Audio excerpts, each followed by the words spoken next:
Baik, selamat malam ya. Kita ketemu dalam mata kuliah Project Multimedia yang pada kesempatan kali ini saya akan menyampaikan dari implementasi Project Multimedia. Jadi pada beberapa waktu yang lalu itu Anda pernah membuat untuk persiapan ya, persiapan dalam Project Multimedia yaitu dalam bentuk dokumen tentang latar belakang, kemudian identifikasi kebutuhannya dan lain sebagainya ya. Sampai dengan desain output ya. Nah, pada kesempatan malam hari ini nanti saya akan memberikan contoh dari satu project ya untuk diimplementasikan atau bentuk dari implementasi di dalam project multimedia. Nah, di dalam pengaturannya di sini nanti Anda bisa melengkapi kalau dari yang ada di unggaran ya, dari yang ada di unggaran itu bentuk teksnya masih belum menunjukkan kendala ataupun permasalahan yang ada di dalam suatu tempat ya. Sehingga untuk pengaturan objeknya, objek multimedia yang ingin dihasilkan itu masih belum jelas ya. Dan juga masih banyak yang sama dengan yang saya contohkan ya. Nah, di sini nanti Anda bisa mencoba membuat untuk lebih lengkap ya. Lebih lengkap di dalam proyeknya seperti contohnya nih ya, perancangan virtual reality SMK PGRI 2 berkonsep modern sebagai media promosi ya. Nah, di dalam latar belakang di sini dituliskan atau dibuatkan satu kendala atau permasalahan yang cukup lengkap ya. Nah, ini contohnya. Jadi di dalam pengaturannya di sini, di dalam tampilannya atau di dalam isinya, ya, di dalam isinya di sini ini menjelaskan tentang sekolahnya itu sendiri seperti apa, ya. Kemudian setelah itu di dalam paragraf kedua ini menjelaskan tentang kegiatan pembelajaran dan promosi yang terganggu selama COVID ya, pandemi COVID ya. Ini. Nah, ini contohnya ya. Nah, kemudian di dalam paragraf yang berikutnya ini menjelaskan tentang penurunan jumlah siswa ya. Dan adanya kelas yang kosong ya, sehingga perlu diisi ini ya. Jadi pada kelas totalnya ada 18 kelas ya, pada kelas 10 ini kelas yang terisi hanya 4 kelas. Ya, sehingga ada 2 kelas yang kosong. Nah, ini di dalam contohnya ya. Nah, menurut data dari bagian tata usaha memaparkan jumlah murid yang ada adalah sekian ya. Sedangkan sebelumnya sekian. Nah, ini ada penurunan. Sehingga perlu satu solusi alternatif ya, berupa media promosi yang bisa digunakan pada saat pandemi. Ya. Nah, ini konteksnya seperti itu. Ya.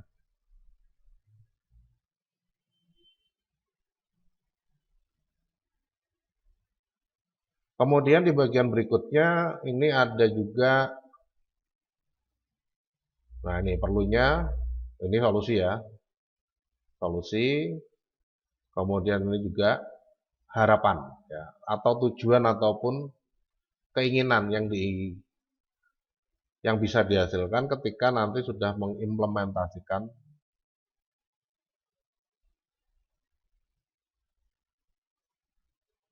ya sistem berbasis multimedia.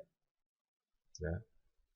Nah, di sini dari beberapa paragraf yang dijelaskan ini sudah langsung menuju atau menunjuk ke kendala atau masalah dari objek penelitiannya. Ya, itu. Nah, ini di dalam contohnya. Ya. Kemudian di dalam identifikasinya di sini juga sama ya. Berdasarkan latar belakang diidentifikasikan bahwa kegiatan promosi terganggu akibat fenomena pandemi COVID yang mengakibatkan jumlah murid menurun. Ya. Kemudian membutuhkan media promosi yang memberikan gambaran yang seolah-olah nyata tentang lokasi dan fasilitas lainnya. yang dapat memberikan gambaran yang seolah-olah nyata. Ya. Nah, ini bisa menjadi hal yang dipertimbangkan dalam merencanakan tentang lokasi fasilitas SMK 2 secara jarak jauh sehingga tidak perlu datang langsung ke lokasi sekolah dan bisa mendapatkannya lewat online. Nah, dalam memberikan gambaran yang seolah-olah nyata, di sini nanti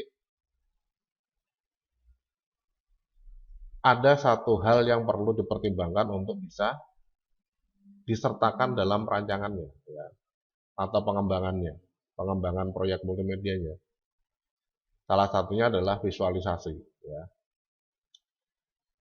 visualisasi, dan juga informatif, ya. Karena di sini memberikan gambaran yang seolah-olah nyata, ada gambarnya, ada tulisannya, ya, gitu. Nah, ini dua hal yang bisa disertakan atau yang bisa disiapkan di dalam mengembangkan proyek multimedia, ya, gitu, ya. Nah, ini untuk bisa digunakan lewat online, ya, dan bisa memberikan gambaran yang nyata, dipilihlah satu media virtual reality, ya.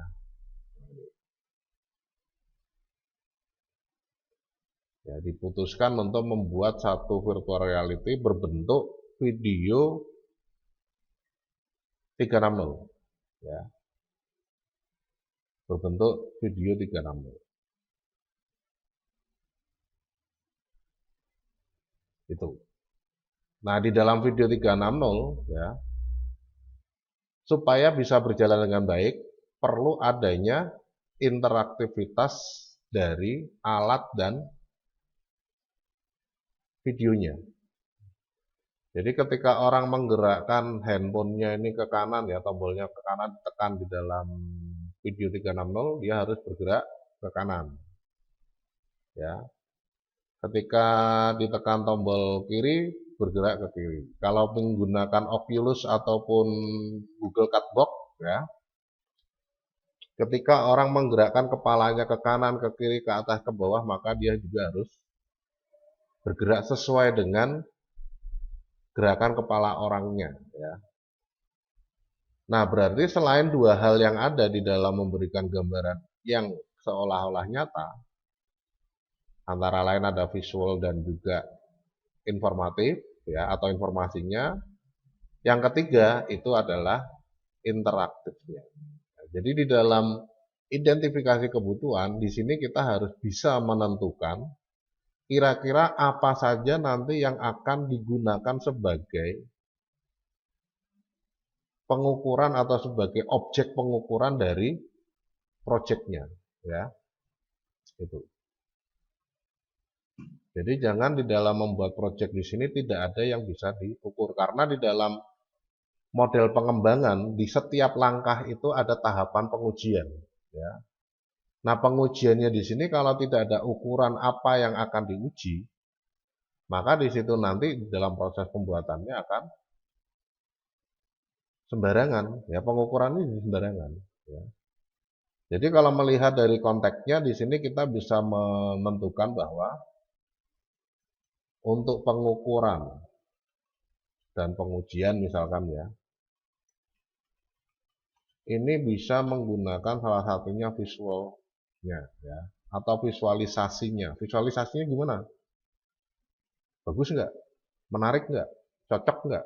Ya, antara gambar dengan suara sama nggak? Antara gerakan dan juga gambar sesuai nggak? Misalkan.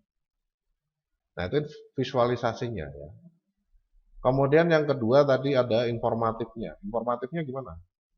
Ya, apakah ada tulisan dan suaranya? Apakah hanya tulisan saja?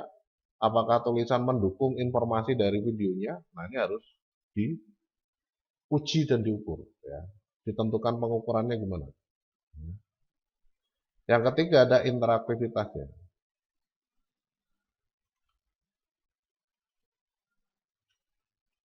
ya. Interaktifnya gimana? Jalan nggak? Ya. Jadi kalau misalkan kita menggunakan virtual reality video 360 tapi tidak interaktif, ya percuma. Ya. Nah ini diuji semua ini nanti. Ada visualisasi, ada informatif, ada interaktifnya. Ya. Gitu. Nah ini nanti yang digunakan sebagai indikator variabel dalam pengujiannya. Ya. Itu.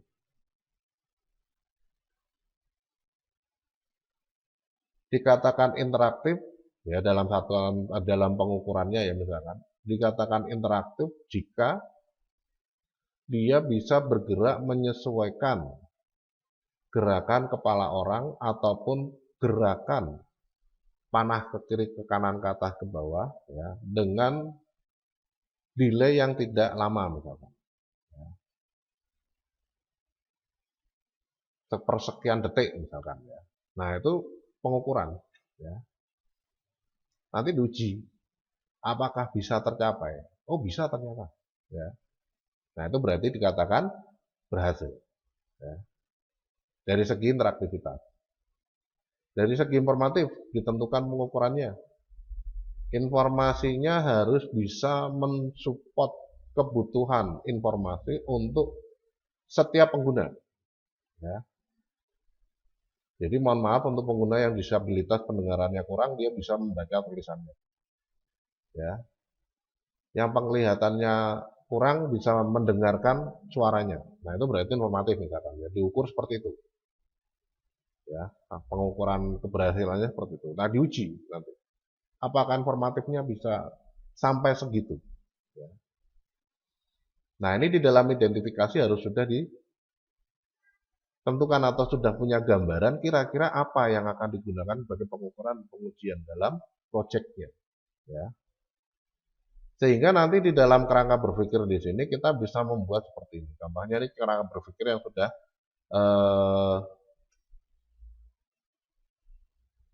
menentukan kalau kemarin kan dalam materi sebelumnya itu hanya bagian-bagian dalam kerangka berpikir itu nanti seperti apa ya. Jadi kalau dalam materi sebelumnya di situ kita hanya sampai di sini saja ya. Itu. Jadi kebutuhan yang berkaitan dengan proyek multimedianya itu di sini di dalam time series dataset itu harus sudah ditentukan. Ya.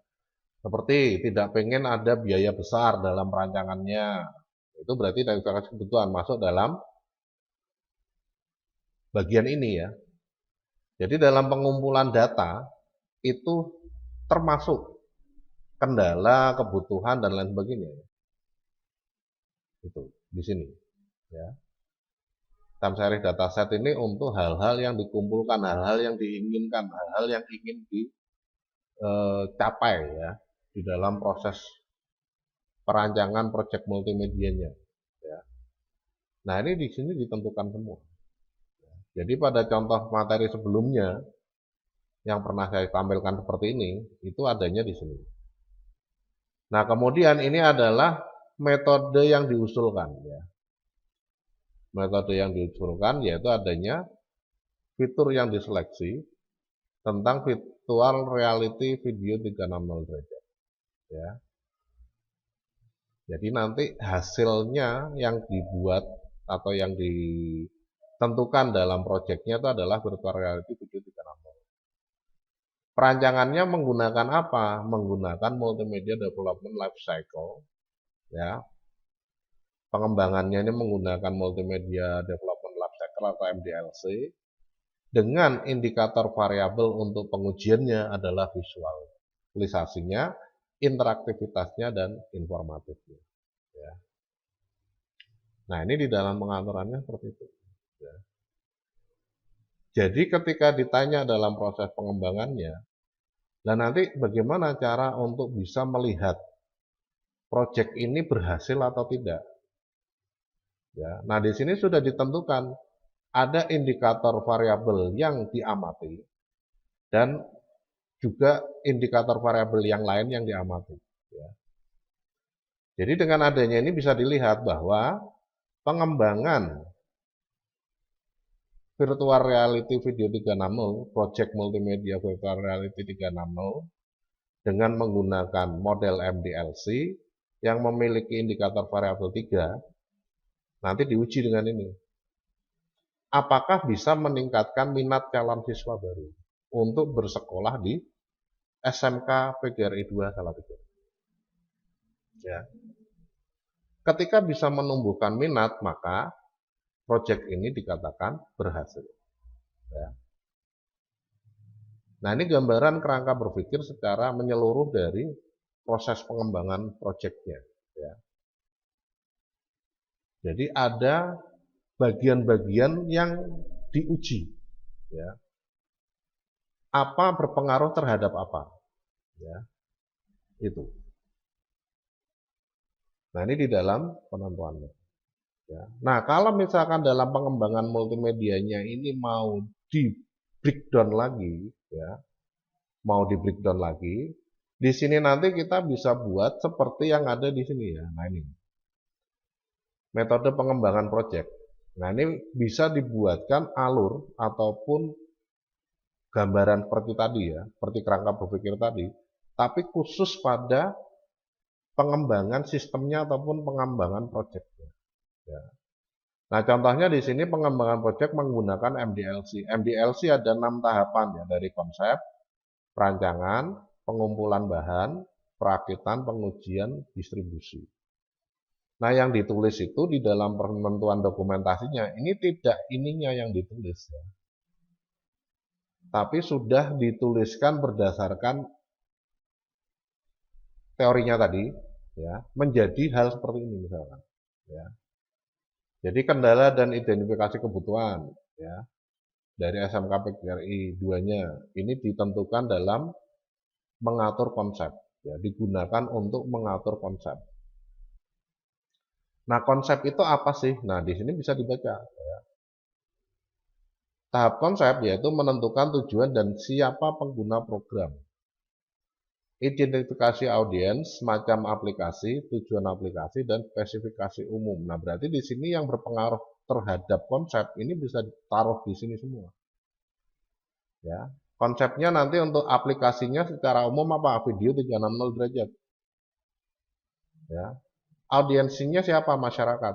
Ya, misalkan. Ya. Kemudian tujuannya apa? Nah, ini bisa dituliskan ya. Sebagai media promo. Ya. Atau untuk meningkatkan minat. Nah, ini di konsepnya sudah diatur semua ya. Jadi kalau misalkan kerangka pengembangan proyek ya atau kerangka sistem itu bukan kerangka berpikir. Jadi kerangka sistem itu ada di dalam kerangka berpikir. Ya. Nah, kalau ini mau di breakdown lagi bisa. Kalau tidak di breakdown gimana? Boleh pakai paragraf ya berarti. Dalam tahap konsep di sini menentukan tujuannya yaitu membuat video 360 derajat yang digunakan untuk media promosi dalam rangka meningkatkan minat calon siswa bersekolah di SMK PGRI 2. Misalkan seperti itu nggak apa-apa ya. Dengan target audiens adalah masyarakat sekitar Kota Salatiga ya, dan kota-kota lain yang berdekatan dengan Kota Salatiga. Ya. Itu. Untuk pendistribusiannya menggunakan sosial media. Ya, Instagram dan YouTube karena SMK PGRI 2 sudah memiliki itu. Nah, itu sudah di sini ya, di dalam konsep ini harus sudah dijabarkan. Jadi di dalam konsep itu tidak teorinya, tapi sudah mau melakukan apa sih di dalam konsepnya ini. Itu harus dituliskan. Kalau misalkan pengen gampang, itu bisa digambarkan seperti ini. Ya. Nah ini, dalam tahap desain ya. Dalam tahap desain apa sih? Nah ini kita lihat dari teorinya. Desain adalah membuat spesifikasi secara rinci mengenai arsitektur aplikasi, gaya, tampilan, dan kebutuhan bahan untuk pembuatan aplikasi. Nah, di sini ditentukan dalam desain ya, objek 3D sekolah. Kebutuhannya itu, ya. Modelnya gimana? Point of view. Ya. Ini. Itu di dalam penentuannya. Ya. Alatnya apa misalkan? Oculus. Nah, nanti diuji coba dengan Oculus misalkan, atau Google Cardbox. Ya. Kemudian media yang lainnya apa? Smartphone. Ya. Nah, ini di sini di dalam penentuannya sudah ditentukan. Ya. Smartphone tipe marshmallow ke atas misalkan. Ya. Nah, nanti dalam material collecting ini sesuai dengan yang sudah ditentukan dalam desain dan konsep. Oh, berarti kalau untuk marshmallow ke atas itu kita harus pakai player versi ini misalkan. Nah, ini di material collecting sudah ditentukan. Ya. Oh, videonya berarti kalau dibuat vertikal itu dimensinya 720 kali 1280 minimal. Untuk aspek rasio 16:9. Nah, ini di dalam material collecting nanti sudah ditentukan semua berdasarkan yang sudah diatur di konsep dan desain. Ya. Nah, ini adalah kerangka sistem atau kerangka pengembangan proyek. Ya.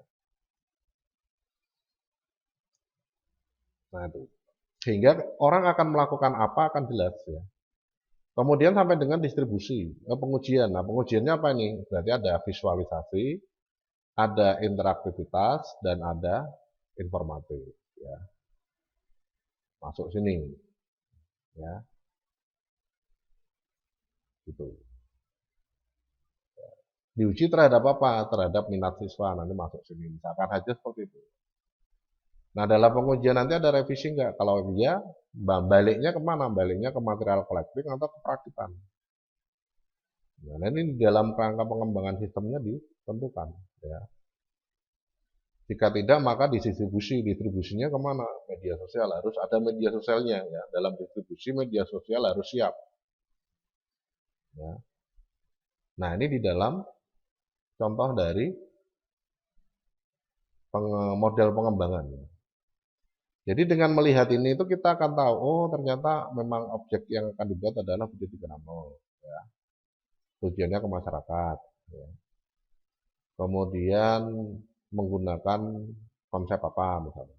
Ya. Dan lain sebagainya. Kemudian objek 3D sekolah, point of view, dan lainnya. Oh berarti 360 model point of view dalam bentuk objek 3D. Ya. Nah, ini di dalam penentuannya seperti ini. Ya. Nah, ini untuk model pengembangan. Jadi di dalam kerangka berpikir itu adalah secara umum dari proses pengembangan proyek yang dilakukan. Objektif ini adalah objek pengembangannya apa? Pengembangannya media promosi sekolah pada saat pandemi. Tapi bentuknya ada di dalam purpose method. Ya. Virtual reality video 360 yang dikembangkan dengan menggunakan model multimedia development lifecycle dengan indikator variabel ada visualisasi, interaktif, dan informatif. Ya. Nah, ini di dalam penentuannya seperti ini. Ya. Contoh ini ya, contoh. Nah, nanti punya Anda yang sudah Anda buat kemarin, itu bisa diperbaiki seperti ini.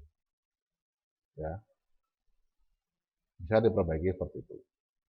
Saya sudah menyertakan PDF-nya di dalam Siakat ya. Ini. Jadi di sini nanti dari keterangan gambar ada 3 indikator variabel yang perlu diamati untuk mengetahui pengaruhnya terhadap minat calon murid bersekolah di SMK PGR 2 Salatiga. Ketiga indikator variabel terdapat dalam virtual reality video 360 yang digunakan sebagai media promosi SMK PGRI 2 Salatiga saat pandemi COVID-19. Nah, ini sebenarnya masih ada penjelasan yang lain. Ya. Misalkan mau ditambahi bisa. Ya. Pengembangan dalam project multimedia ini menggunakan multimedia development lifecycle. Ya. Yang mana pada pengujiannya di situ menggunakan 3 indikator variabel yang sudah ditentukan. Nah, itu bisa juga ditambah seperti itu. Ya.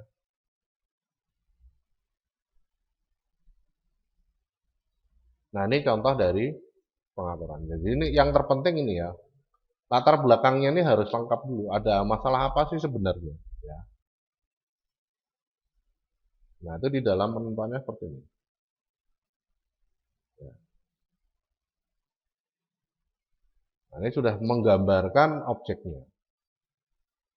Kalaupun pengen ditambahi teori yang bersifat umum, di sini bisa ditambahi tentang virtual reality. Ya, tuh. Nah, virtual reality tambahinnya di dalam ini, ya. Nih, di sini. Mulai muncul kata-kata virtual reality itu langsung ditambah. Virtual reality adalah ini menurut siapa? Ya. Nah, itu. Kalau misalkan pengen ditambahi tentang video 360, ya bisa ditambah juga di sini teorinya. Atau di sini misalkan ya. Ini yang sudah punya Instagram dan Facebook. Nah, ini bisa ditambahi pengguna. Teori tentang atau data tentang pengguna sosial media di Indonesia tahun 2023 berapa. Ya. Nah, itu. Pengguna handphone di Indonesia tahun 2023 berapa. Nah, itu teorinya bisa tambah di sini. Ya, jadi itu tidak ada teknologi informasi adalah apa-apa. Nah, itu nggak ada seperti itu, nggak perlu ya sebenarnya. Jadi langsung aja ke bidikannya tentang kendala dan masalah yang ada di dalam tempat penelitiannya atau tempat pengembangan virtual reality-nya ya. Itu pengembangan multimedia project-nya. Sehingga nanti dalam identifikasi sudah bisa dilihat ya dengan jelas apa sih butuhnya ya.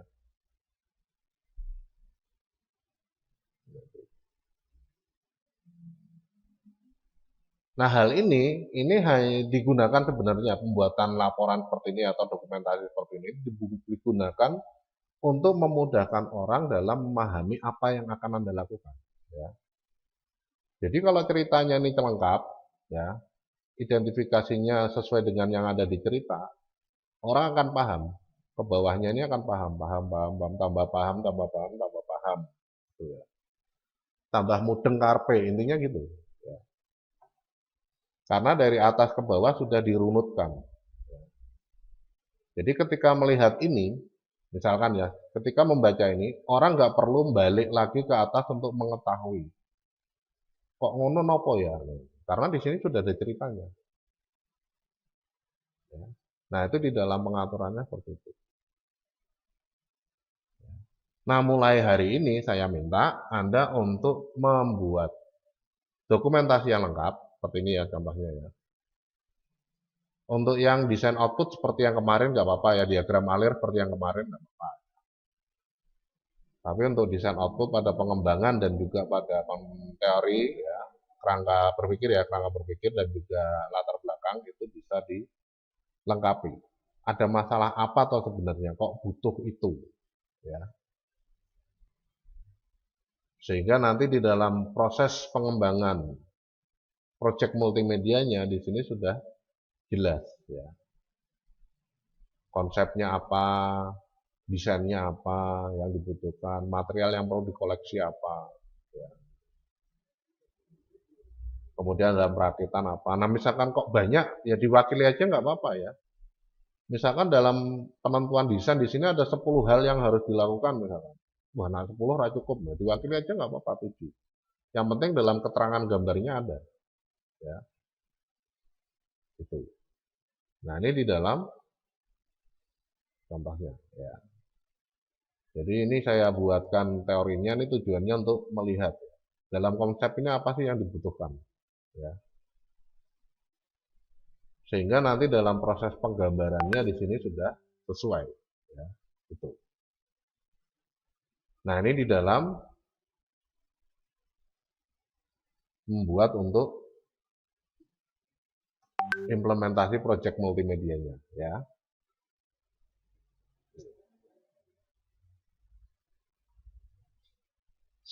Nah, kalau sudah Anda buat seperti ini, kemudian proyek multimedia yang Anda tulis ini Anda realisasikan. Ya. Jadi Anda realisasikan. Kalau misalkan saja Anda merencanakan katalog digital pada tugas yang sebelumnya, ya. Nah, itu katalog digitalnya Anda realisasikan. Anda buat. ya, itu. Kalau misalkan Anda kemarin menulis tentang pembuatan website ya, untuk mendukung suatu proses, nah websitenya Anda realisasikan, ya, itu. Kalau misalkan Anda kemarin merencanakan membuat video, ya, video untuk menjelaskan tentang perusahaan dalam rangka peningkatan brand, image perusahaan. Nah, videonya Anda realisasikan, ya, itu. Nah, ini dari implementasinya, ya, sampai dengan ujian akhir semester, ya. Jadi setelah kemarin kita bicara banyak tentang hal-hal yang ada di dalam proyek multimedia, nah sekarang saatnya untuk mengimplementasikan apa yang sudah kita bicarakan sebelumnya, ya, itu. Nah, ini di dalam materinya ya. Ada pertemuan 13, 14, ini sudah 13 ya, 14, 15, 16, masih ada 3 minggu, sekitar 3 minggu, ya. Saya kira cukup untuk mengembangkan atau untuk merealisasikan proyeknya, ya. Ini. Nah, nanti kita lihat ya, apakah proyek yang Anda buat itu sesuai dengan yang Anda tulis. Atau apakah tulisan yang Anda buat dalam bentuk dokumentasi ini, ya sebagai wujud dari dokumentasi pengembangan proyeknya, itu sama dengan yang ada di proyeknya. Ya. Nah itu. Jadi tulisannya ini sama nggak dengan yang ada di proyek? Misalkan Anda menentukan ada 3 hal yang diuji. Ada visualisasi, interaktif, dan informatif. Ternyata tidak interaktif. Ya. Itu. Tapi tulisannya di sini ada. Berarti proyeknya dengan tulisannya nggak sesuai.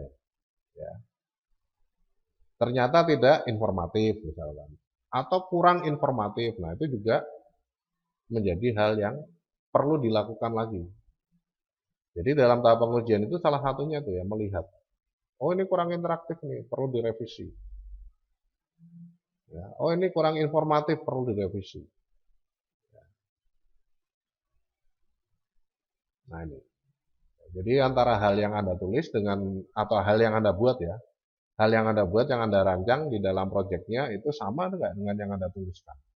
Ya. Nah ini di dalam penentuannya. Ya. Nah silahkan bisa disiapkan mulai dari hari ini sampai dengan 3 minggu ke depan untuk proyeknya. Ya. Dan nanti proyeknya akan saya gunakan sebagai nilai ujian akhir semester. Ya. Itu. Karena ini mata kuliahnya proyek, berarti Anda membuat proyek dan proyeknya dinilai. Ya. Gitu. Nah ini untuk materi tentang implementasi dari proyek multimedia. Ya.